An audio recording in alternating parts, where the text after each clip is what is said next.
I was wondering if you could give us some insight on that conversation you had with Coach. I think it was about 2 weeks ago now, and just what you guys talked about in a general sense, and how you kind of took it to heart and have applied it since. I could say he said a lot of things to me, a lot of great things, and a lot of things that I needed to hear. And, and the things the things he told me, I just got to be, be that man that he want me to be, and be that leader. And I took all that in, and I took that to practice, and it showed up on game day. So all the things that he told me and what we talked about, I felt where he was coming from, and I took and ran with it. Next will be Ira Bell from Working. It seemed like, especially in that game Saturday, it seemed like when the ball was in the air, you were determined to not let anybody else catch, even the one like you had to chase one down to break it up. Is that the mindset you have now? Just be more determination. Oh yeah, Is that yeah. I can say that's me. I feel like whatever ball they throw to me, it got to be mine. Like, if it's in my area, I got to go get it. So I don't want no. I don't want. I feel like I don't want the defender to go try to grab the ball or make an interception. So I'm more like just to go try to grab the ball or try to make sure he don't get the interception or anything. But for me, the big thing with me, like every ball that would throw to me, I was making sure I could go high point the ball and go attack the ball. That's all the coach been telling me to do, attack the ball, and I practiced that at practice, so it showed up at the game. Next will be Brennan Seminoles from North 247. Tamorrion, you obviously turned things around with the last two games, but how difficult was those few days after the Miami game for you, having to see things on social media, knowing you had frustrations on the sideline? As what were those few days like for you? Oh, it wasn't no frustrations. Social media is just social media. Like, I don't listen to social media. I don't buy into that or none of that. It gonna always somebody gonna always have something bad to say, or they gonna always have some. It gonna be good or bad either way. But I really don't pay attention to the social media. But I can say them last game, for me myself, I haven't been I haven't been playing how the way I supposed to play, just because I'm going through a lot right now, and it's hard for me. But a lot of people don't understand that, and a lot of people don't know where I'm coming from right now. But I'm trying to give it my all, and I'm trying to help the team out, however I can. So however I could do that, I'm always do that. But I know I ain't been 100% full potential like what I could do. So whenever that times come, I'm gonna make sure they know. Next will be Joey Lamar from WCTV. Hey, Tamorrion. I know you went to Turner County High School, obviously in high school.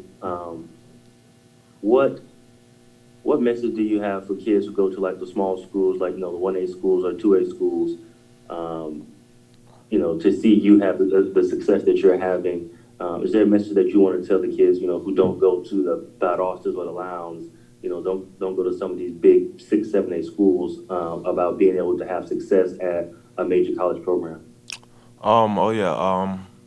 I could say just trust your coaches, trust the process, and never stop grinding. Always stay locked in and focus on what your coach got going on. Like, you ain't got to go to no big 6A or 7A school just to get noticed. Like, I know, like, the year I was in high school, I had a couple guys, like, they left the school, and they wanted me to come to Tilton, Georgia too, a big 5A school or whatever. They wanted me to come with them, because I guess they say they weren't getting noticed down there in the small little 1A where I was in Turner County, and I was the only one that stayed, but everybody else left. And, now, like, you got guys that didn't get noticed, and they at 5A, 6A school and stuff like that. And I was one of the ones that got noticed, and I stuck with the process what coach had going on, and he got people to come out there and look at me, and I got noticed. So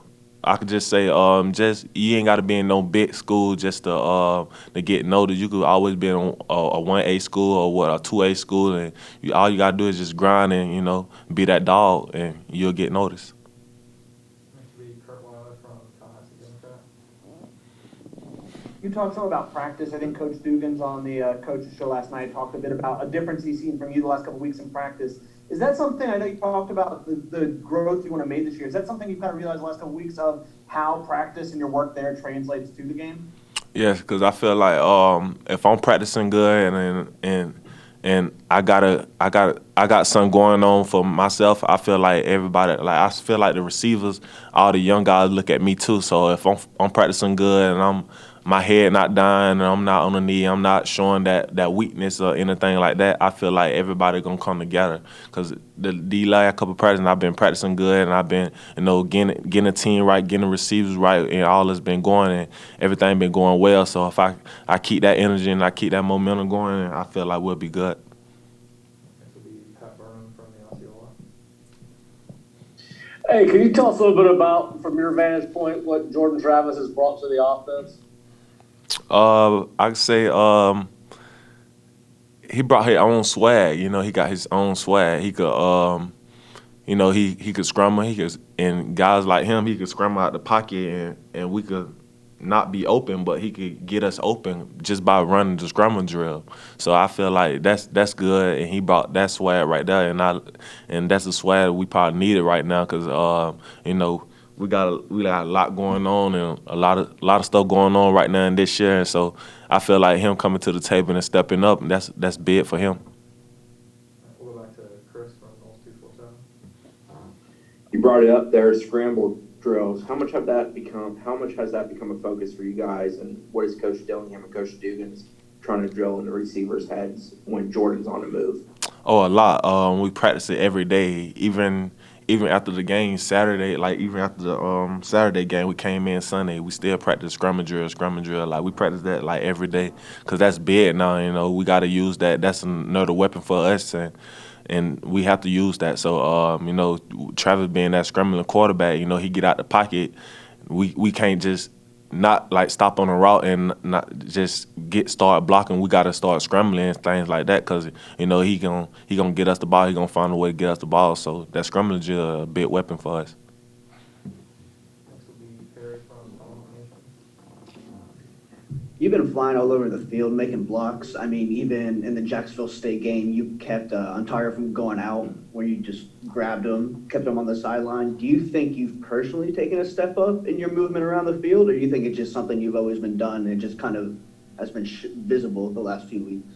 I feel like the blocking wise, I feel like I always been doing that, but I feel like I've been more consistent doing it now, and I gotta stay being consistent because, like I said, like if I be consistent with the blocking and thing, now I got these younger guys and the other guys looking at me and they gonna think the same thing. Oh, he doing this, so they want to do the same thing. So we all doing the same thing and being consistent. That's just helping the team out.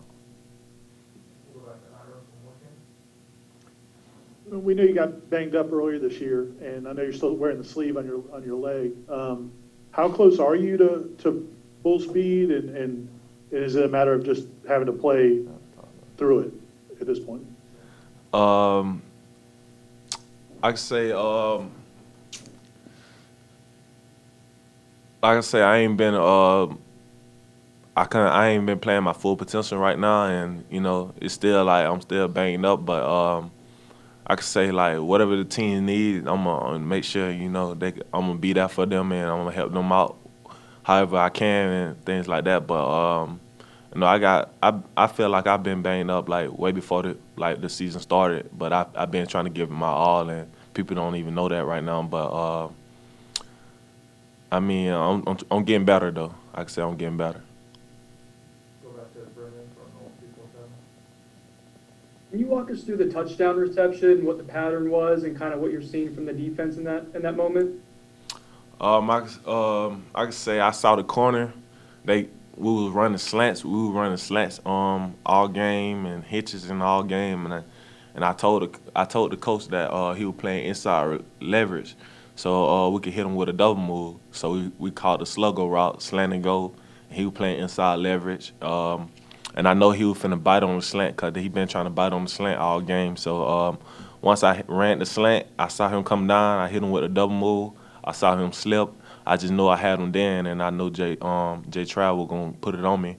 Once I got caught the ball, I knew I was finna score. All right, and the last one will be Aswan Khan More, you talked about the things that you're dealing with. I mean, you don't have to be specific, obviously, but is it more of a physical thing, injury stuff, or is it off the field? And I guess who are you turning to kind of find strength and be able to overcome that kind of adversity? Right now I could say it's both, but right now I'm just trying to get my mind right and get my head on the shoulder, and just right now I'm really just focused on what the team needs and whatever I can help the team with right now. But I could say the things like the mentally and physically, I can get that right. You know, I can always get that right. But right now I'm just focused on the team.